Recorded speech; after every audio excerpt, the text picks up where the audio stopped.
So all the thank yous that were already said just kind of stole my intro.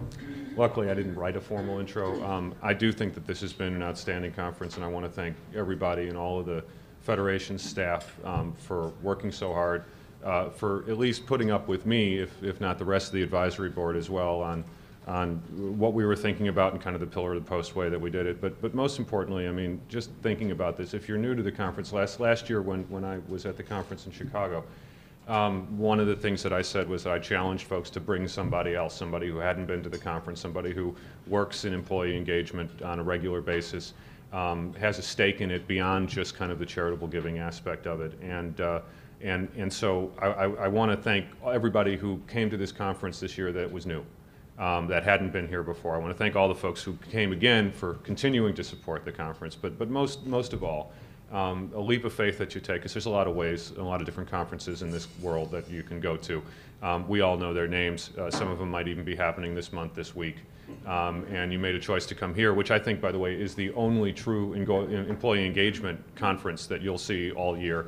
And hopefully, from what you'll learn a little bit later, something that we'll continue to dialogue and be able to interact with over the course of the entire year. So it shouldn't stop with just this meeting.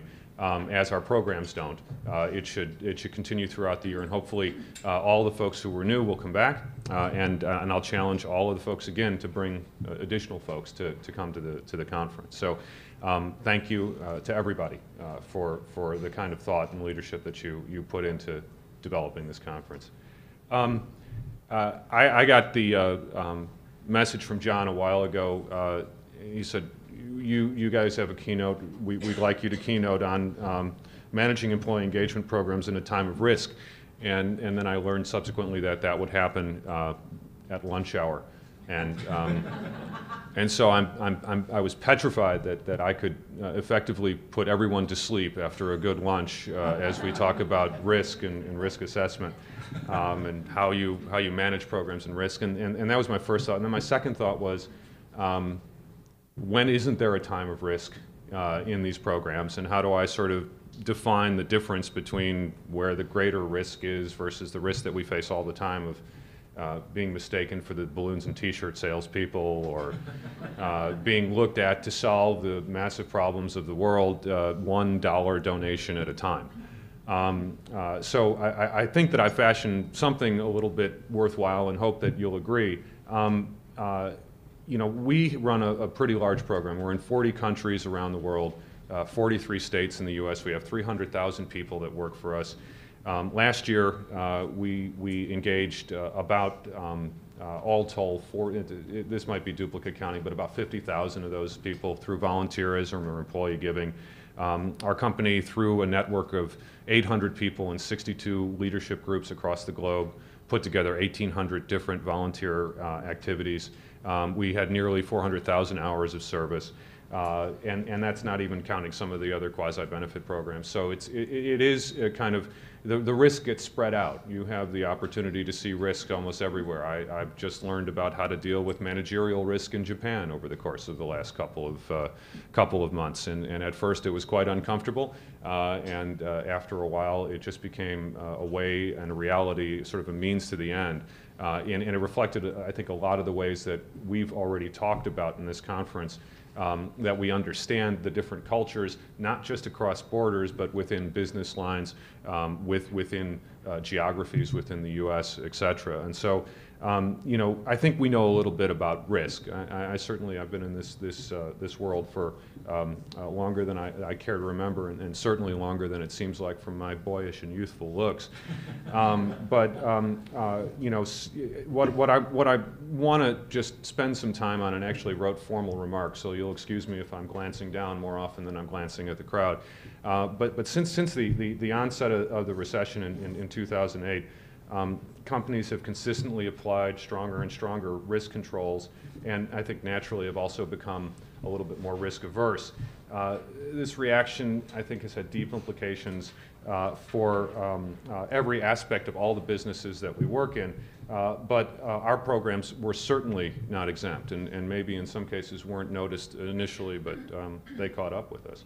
You know, and as mantras have continued to focus on cost cutting and efficiency, an interesting thing happened, I think, to our programs. First, companies' stances became more and more stringent on lowering costs and liabilities for employee benefit and quasi-benefit programs, ranging everywhere from health care, retirement savings, employee savings plans, to wellness programs and employee charitable matching programs and other community-facing programs. In taking these actions, the businesses were really looking at delivering programs which fit bottom-line realities, and at the same time, we're looking to ensure that the outcomes of the programs that they determined to keep were strong and used effectively by employees. But second, and I think interestingly, businesses have also realized through this exercise that these programs are more central to their ability to continue to deliver results than ever before. And I think this happened in this time of economic uncertainty because they were interested in retaining strong, qualified performers in their workplace. It was at a premium. It also happened because the demand for these programs was seen to increase strongly among valued employees. In many cases, these programs have become an expectation for employees more than they have been or are a hope for employees to have. So if companies were to retain, and as it happens in downturns, to enlarge the responsibilities of valued employees, they also needed to have internal programs that supported them, their best interests and even their desires to connect with things they cared about outside of work through the workplace. We've all seen the studies which link employee satisfaction with opportunities to develop new skills. We've seen the strong support for employee wellness programs. We see that employees like to become connected to their community through the workplace, and if they don't see these, why would they stay around to stay in that company? Why can't they look for a different place to go, no matter what the economic situation is, especially if they're strong performers? But during this time, the discipline and impact that is demanded of our programs is elevated. So in short, the demand for our programs, the demand of our companies on people like us has risen. Our pressures now are not only to deliver good, consistent programming, but to enhance the employee experience in really tangible ways. These demands have, or at least should have, caused each of us to ensure that we're not only delivering the natural outcomes of our programs, but to go further and use our efforts to be more strongly connected to employees and more strongly connect the culture and the values of our companies to what's happening in employee behavior every day. In some cases, we're also being asked to deliver to our employees assets which we hope they'll share with others, essentially having them become spokespeople for the commitments of our company, role models of engagement, if you will. So what's the right way for us to respond and evolve to the demands of these circumstances? How do we ensure that we can deliver these outcomes while being mindful of resource constraints and still keep up a high quality of engagement? Most importantly, how do we model the evolving risk management approach of our companies in our work while continuing to deliver results? What I want to talk about, how I believe we should manage our programs effectively, provide value to the company and employees, and continue to deliver high-quality programs. Primary to our efforts is to make sure we are truly looking at our work as a business. Now, I'm not suggesting that in the past we haven't looked at it that way, but I want to be clear here that if we have not developed a business model and a plan and details of our outcomes and our impacts and our costs and our growth strategies, we'll always be playing a game of catch-up in kind of this horse trading that we do inside of companies. Managing our work like a business, to me, means that first and foremost, we need to not only position ourselves, but continually reinvent our work from a perch of authority as an expert in the field. We must bring to the table the realities of our markets and be prepared continually to advocate for them in a way that is consistently cognizant not only of the external trends and practices of excellence of others, but in a way that truly responds to the goals and realities of the businesses, employees, and communities that we serve. This means, first, that metrics are not optional. We need to own and control them and not be reactive to what others outside of our business have a glancing view of. A key part of this is that we have to hold our internal and external collaborators accountable and be accountable to them. It starts out by knowing everything about our markets. What are the expectations of the businesses for our performance? And how do we mold our programs and actions to align with them? What are the characteristics of our markets? Not just large trends like more people want on-site healthcare screenings or that employees want to support environmental causes through donations and actions in the workplace, but the views, the opinions, and the trackable behaviors that underlie the trends that we see from employees. Using the example of the increased interest that our employees have had in environmental practices and activities over the past several years, and if you're dealing with these issues, you probably know a little bit about this, we have to ask ourselves, what's the difference between Columbus, Ohio, and Miami, Florida, in how the employees in those locations view these issues and respond to opportunities that are presented to them to get involved? How do these differences inform our market strategies for our programs in these areas? And what can we do to maintain consistency in how we offer our programs, but also ensure flexibility for local needs according to the documented patterns of behaviors that we see?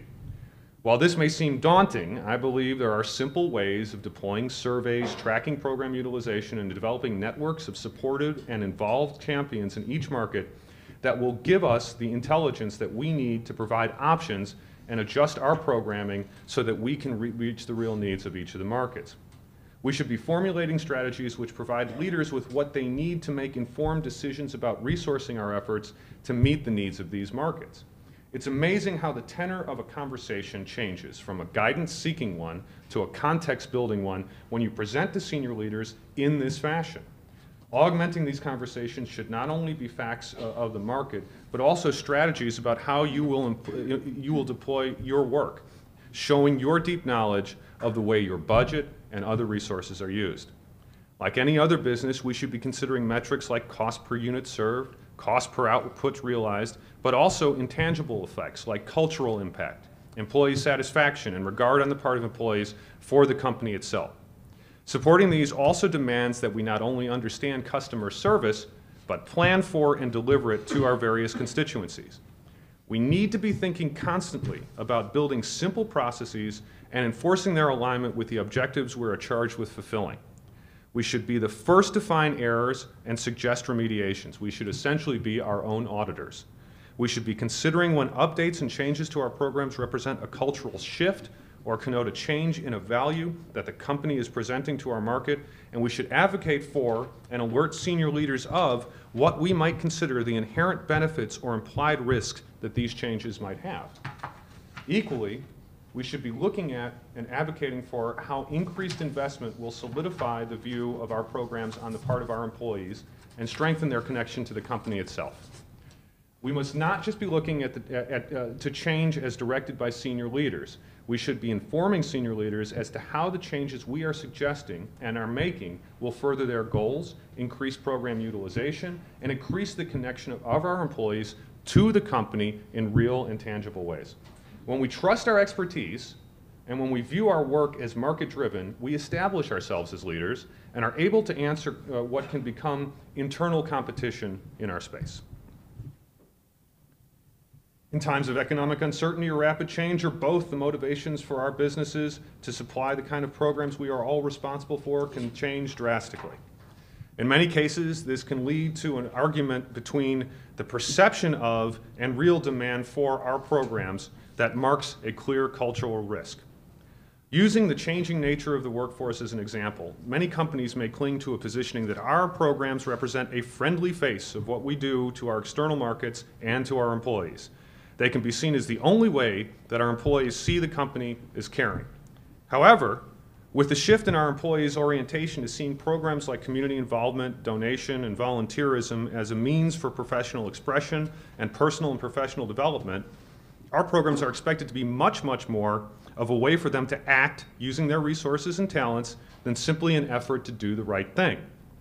Think about the commitment many companies make to an annual employee day of service, or even granting of release time for employees to be involved in community service activities.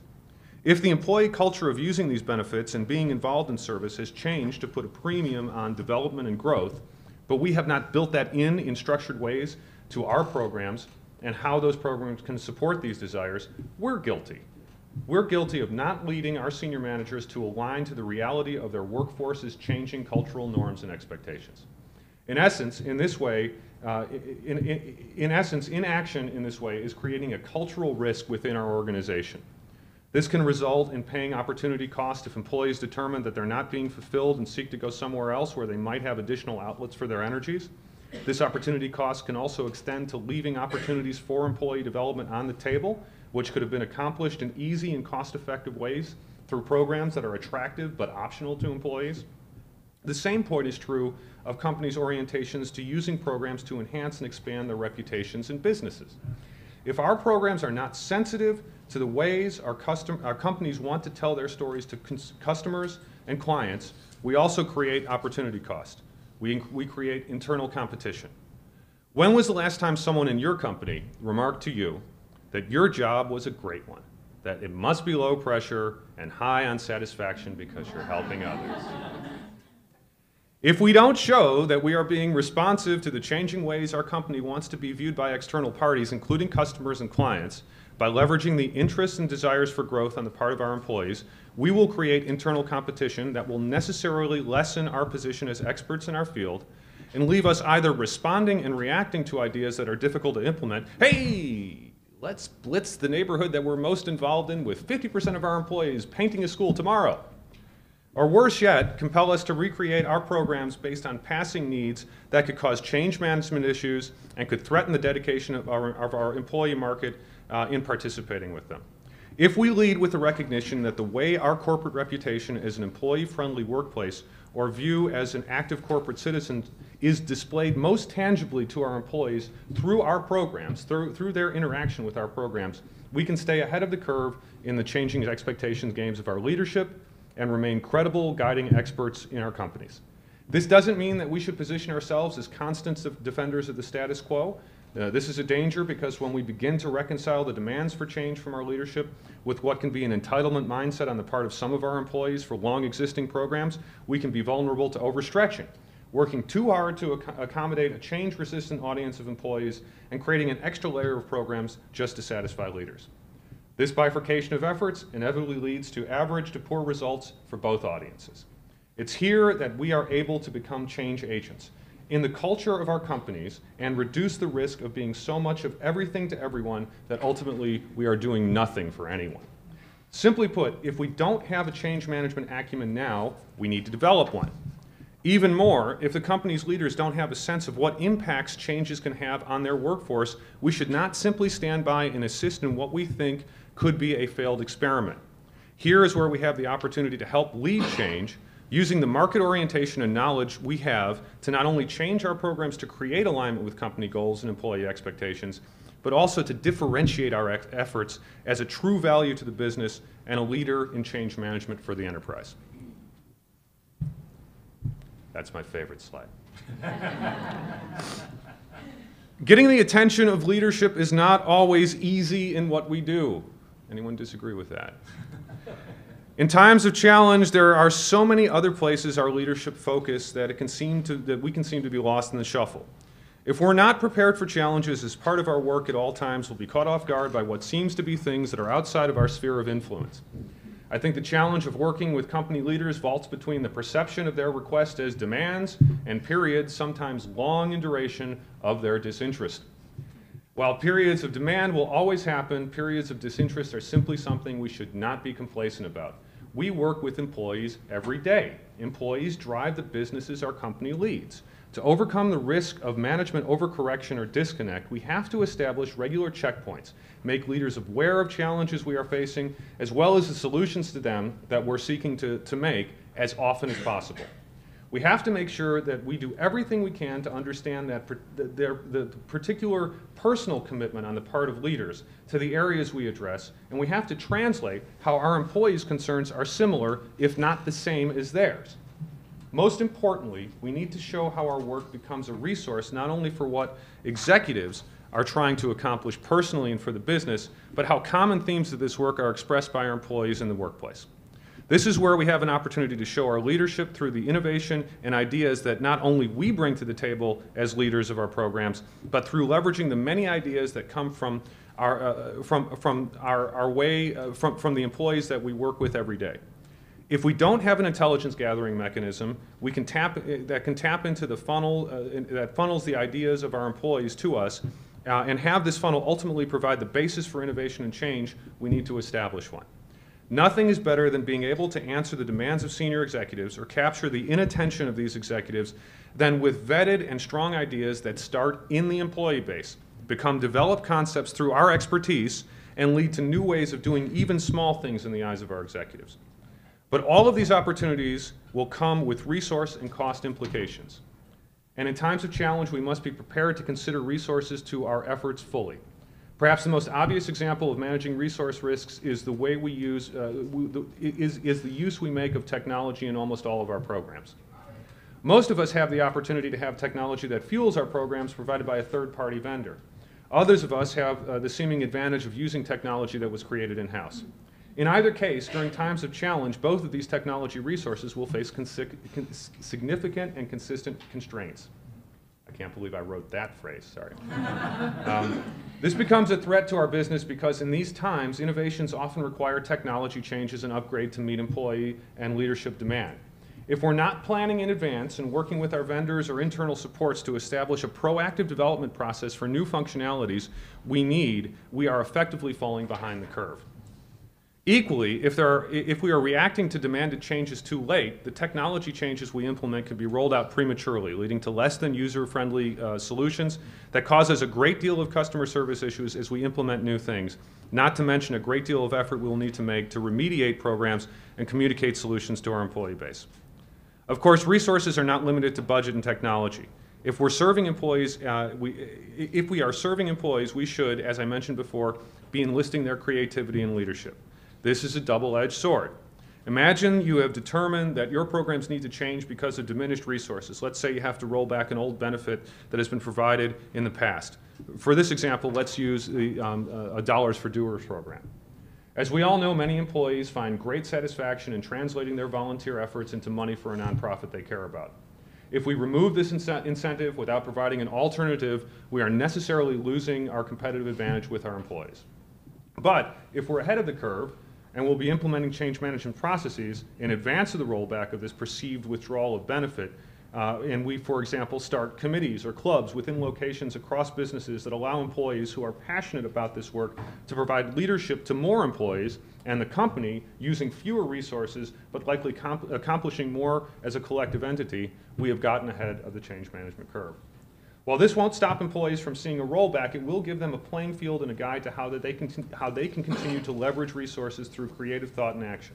Best of all, this approach appeals to your strongest base of employee supporters because it gets to, as Chris Jarvis spoke about at this very conference last year, the intrinsic motivations of employees to be involved in your efforts. We are now not just motivating employees to be involved in a program, we are offering them, we are inviting them to help us create a program that they have a clear stake in.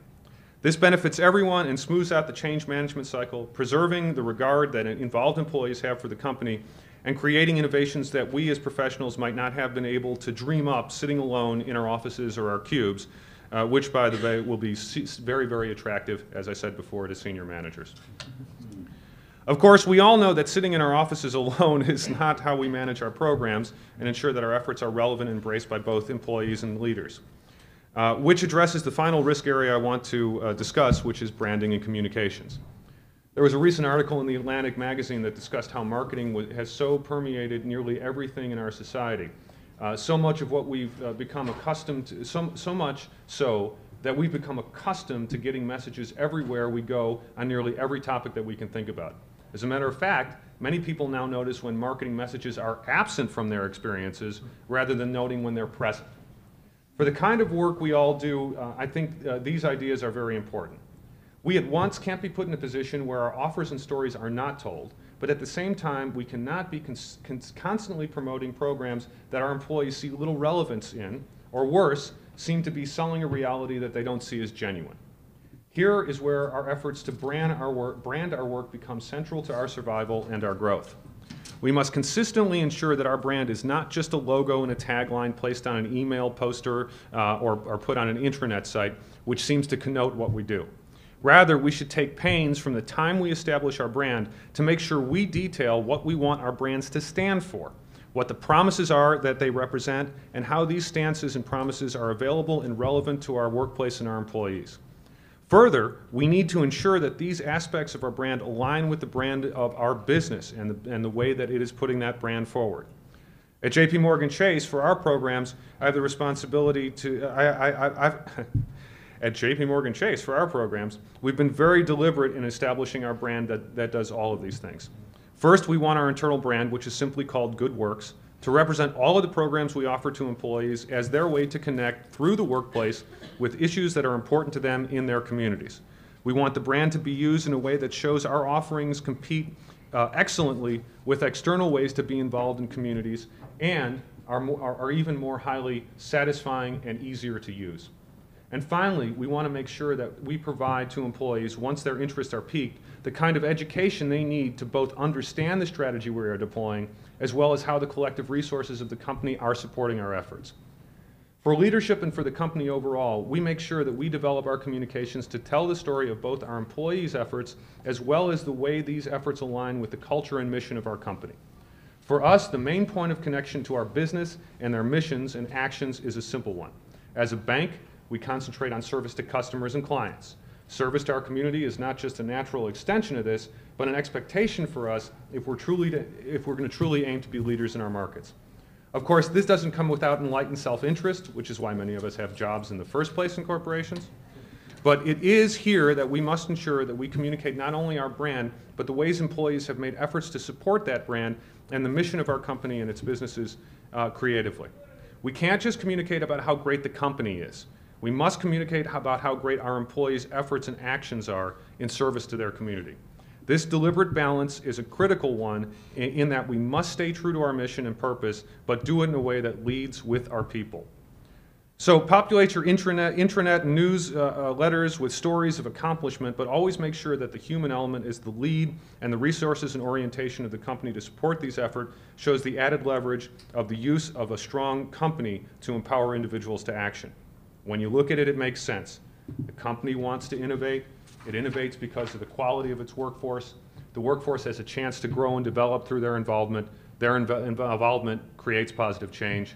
This positive change is valued by the company and has tangible benefits for both it internally and externally. Your brand and communications represent the virtuous cycle you had intended for it, and your license to operate and innovate is preserved when you do it well. We all constantly labor under the question of whether the question of the impact of our program, what is the impact of our programs every day, both for the company and the employees? Whether times are difficult or not should not impact the way that we prepare to address risks.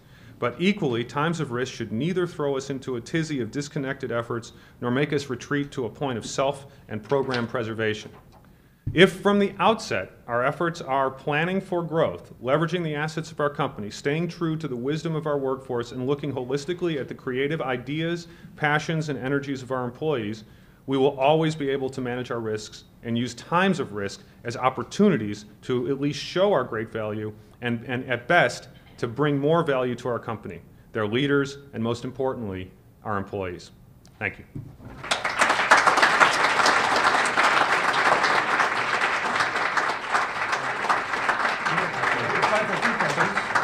We have time for a few questions. Does anybody have any questions for Michael? Anybody want to start with a question? Can you repeat all that?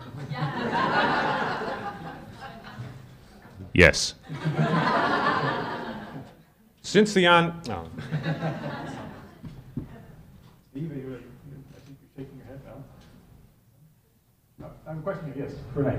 Question, the last part, planning for growth, attracting talent. What was the third one? Because I think you said there was 3.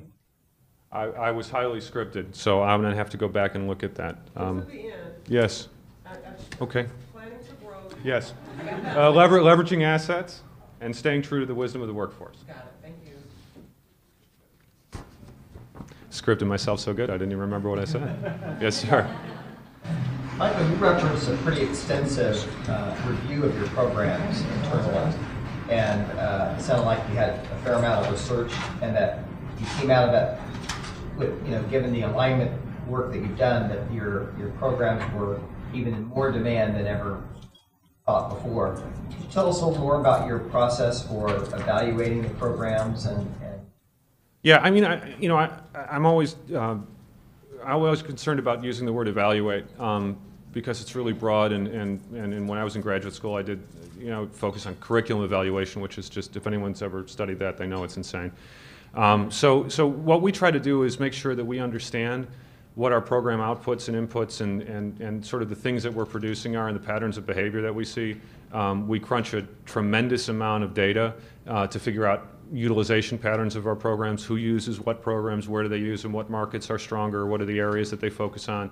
And so that's not necessarily an evaluation, but it's sort of a palette that you develop, and you start to see where the demand areas are, where you think you can be successful in rolling out different interventions, where you won't be successful, and where you're lacking real people leadership.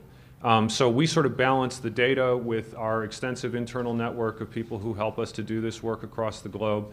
And we try to make good decisions based on what the fact-based knowledge is, whether we can prove it in a data table or we hear it consistently from a market.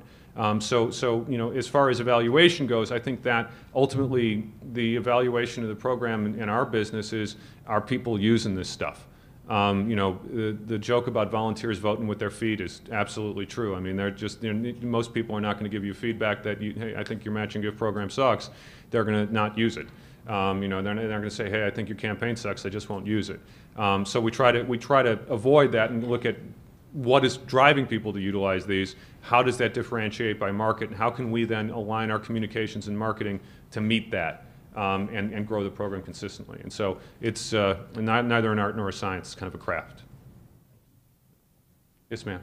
I know when you talk about evaluating or looking at this data, do you benchmark internally versus your locations, or do you survey and benchmark against other people in your industry or in the locations that you're in? Yeah, all of the above. I don't think we get down to peer comparisons as much at the market level as we do at the overall level, but we look at all of those. I mean, I think that here's my desperate plea for standardization. It happens at least one time every year when I stand up in front of people. So it's great to look at benchmarks, and we do very much look at benchmarks of our peers. It would be greater if we had a standard that we could measure that against, where we had an industry standard of some kind around how reporting is generated. It doesn't have to be broad, and it doesn't mean that we couldn't do each of our own things as we're needed and report on that. But when you think the number of research studies that are done every year that are going out and asking people the same 10 questions, there should be a standard way of reporting that, so we wouldn't need to answer 5 different research studies to get to that answer. We could actually be commissioning research studies that would get to a deeper level of what our program function would look like. There's also implications, frankly, for our technology providers, where through that standardization, the core of what we would be using from those vendors could be preserved and consistent. But whatever we're building on in addition to that could be the place that those vendors can exploit competition. So I think the short answer to your question is absolutely you need to make sure that you're clear about what your internal benchmarks are and how you're addressing those. You have to look at the competition, but you have to look at your competitive landscape, I think, in a way that parses through not only the data that you're seeing, but the sources of data that you're getting to really know when you're comparing apples to apples. Yes, ma'am. Would you recommend any sources to keep up to date? There's so much information out there.